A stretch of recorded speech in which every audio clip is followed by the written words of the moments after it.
Welcome to Living in Beauty. It's Thursday, October 18th, 2018, day 822 on the road. Only 13 more days till Halloween. And we're in Burnaby, British Columbia. Enjoying the Vancouver area, the cycling paths, the fresh autumn air, seasonal color, and that sound the giant maple leaves make as they break loose from the limbs, brushing against each other on their way down.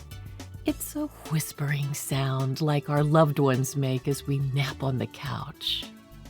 Speaking of naps, Jim celebrated his 64th birthday on October 4th. And if that wasn't spooky enough, we were all alone. With the temperature in the high 20s at night and the high 30s daytime, we were the solitary campers in a large, densely forested park during the last few days before seasonal closing. Shuswap Lake Provincial Park was kinda creepy, in a beautiful way.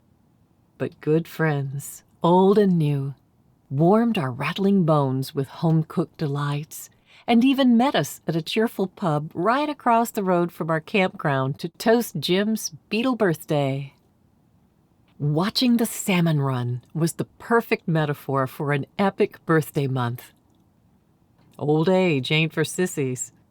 From now on, whenever the futility of life gets me down, I will turn to the salmon for inspiration. Then we moved south to a slightly warmer climate in Sasquatch country. And in just a few days from now, we will be in Port Townsend for my birthday, and I will miss the trains in Canada. Something about trains soothes my mind and puts me in a mood to ruminate. Tonight, in our cozy campground on CariBOO Place, warming our feet by the fire, we realize how these past 27 months of travel have connected us to the land, our roots, long-lost friends and family, and also to some unexpected encounters with the spirit world. Interested? Pull up a chair and sit for a spell.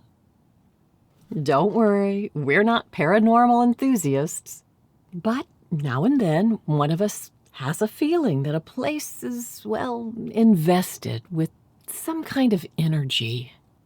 Sometimes good, sometimes not so good, but we realize that traveling has sharpened our senses and made us more keen and perceptive.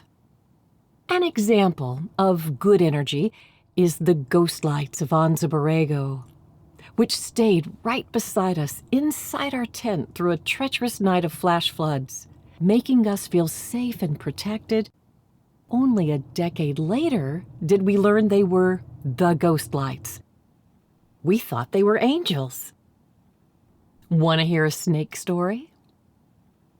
After a restful night at Golden Acres Ranch near Monticello, where we had no idea at the time, 1 in 3 houses are recorded, in a somewhat legitimate way, as haunted. For some reason I cannot explain, I felt compelled to stop the rig on a narrow country road to take pictures of an intriguing cottage. But oops, a big yellow dog roused up from the porch and raised his hackles. But the home's human occupant promptly emerged from the house, and he, an exquisite orator of the Southern tradition, recited to my delight a popular regional snake story. Hey, in my book, Floridians have full rights to all snake stories, and this gentleman is a master of the art. But you know what? Sometimes a house just wants to tell its own story. Like the one in Opelika, Alabama.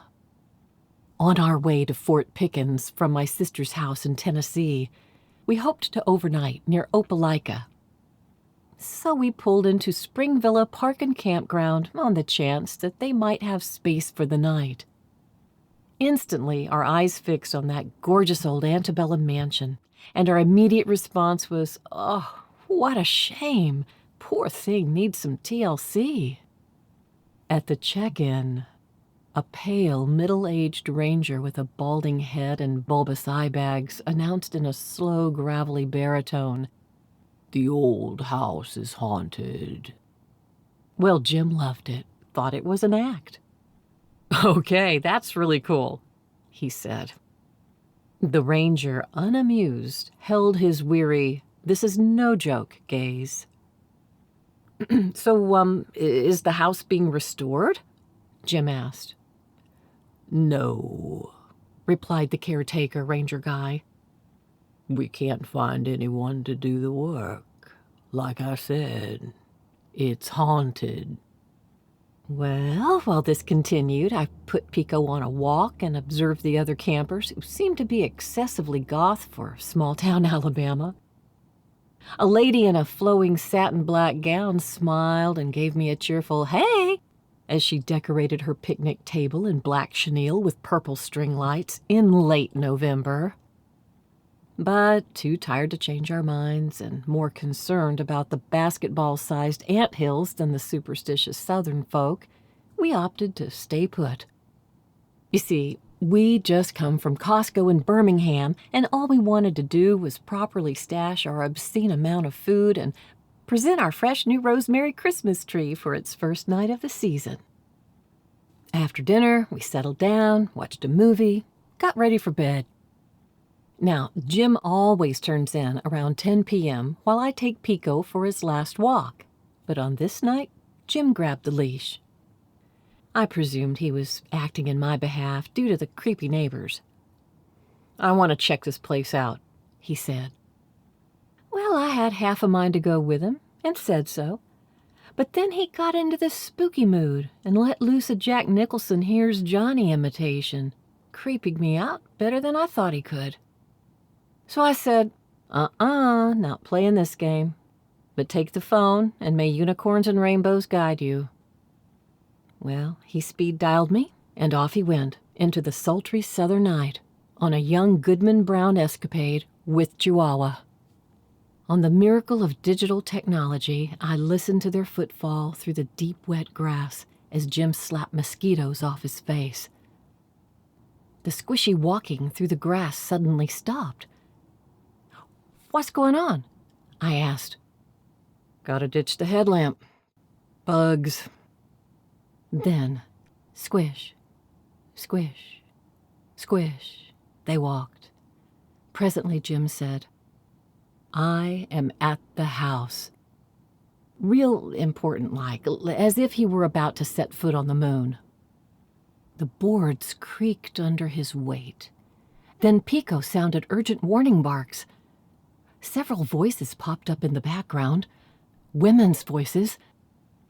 When Pico finally calmed down, Jim told me that the women were ghost hunters using a phone app to detect paranormal energy. The app told them that a presence was just inside the door. So Jim fastened on his headlamp just as the door opened. The women screamed and ran. "Just leave," I said. "Hold on," he said. "It was probably just a draft. But I'm taking a photo. Sending."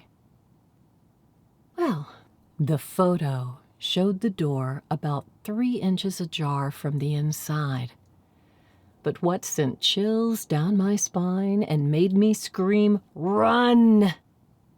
was the shadow play of Jim's hand and the iPhone, which appeared to be a freshly dug grave and tombstone.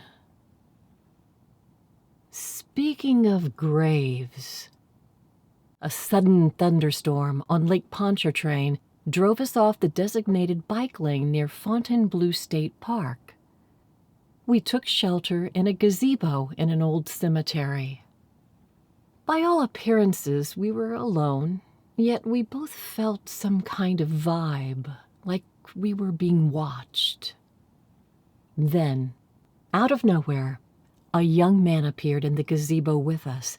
A boy, really. Blue eyes, brown hair, medium build, wearing dungarees and a denim shirt. Just as I noticed the number on his shirt, I spied a work truck, a guard, and several prisoners in the far corner of the cemetery. A routine maintenance program, of course. Well, we exchanged hellos, and his dialect suggested he was from the area. He asked us if we wanted to see some bones. Bones? No. We're just passing by, ducking the weather, we explained. But he wouldn't have it. Bones we would see. Well, for mercy's sake and politeness, we followed the young man, and upon his request, we peered between broken crypt walls to behold the bones he spoke of. But when we looked up to ask the boy if he knew the name of the deceased, he was gone, vanished, nowhere to be seen or heard, and no sign of the old truck and crew. Ooh, that one still gives me the shivers, almost like in Natchez. Where to begin with Natchez? The ghosts outnumber the living, so they all just have to go along to get along. And Boot Hill? Our most haunting moment was this year near Mount Moriah Cemetery, commonly known as Boot Hill, where this row of 13 tombstone clouds reminded us of the single row of 13 Civil War graves of unknown soldiers on the Natchez Trace. Well, I could go on and on. Fort Pickens and the bomb removal squad, the old pirate house in Savannah, the Moon River Brewing Company, Harper's Ferry. But that's enough. Now it's time to pass the talking stick. Do you have a ghost story to tell? One from personal or secondhand experience? Or just a good travel yarn, perhaps? We're dying to hear it. Let's see if we can keep this campfire burning through Halloween night. Thank you so much for joining us at Living in Beauty. If you like this post and want to be notified when a new one is released, please enter your email address and click the follow button at the bottom of this page. Okay, that's it for now. Have a great week.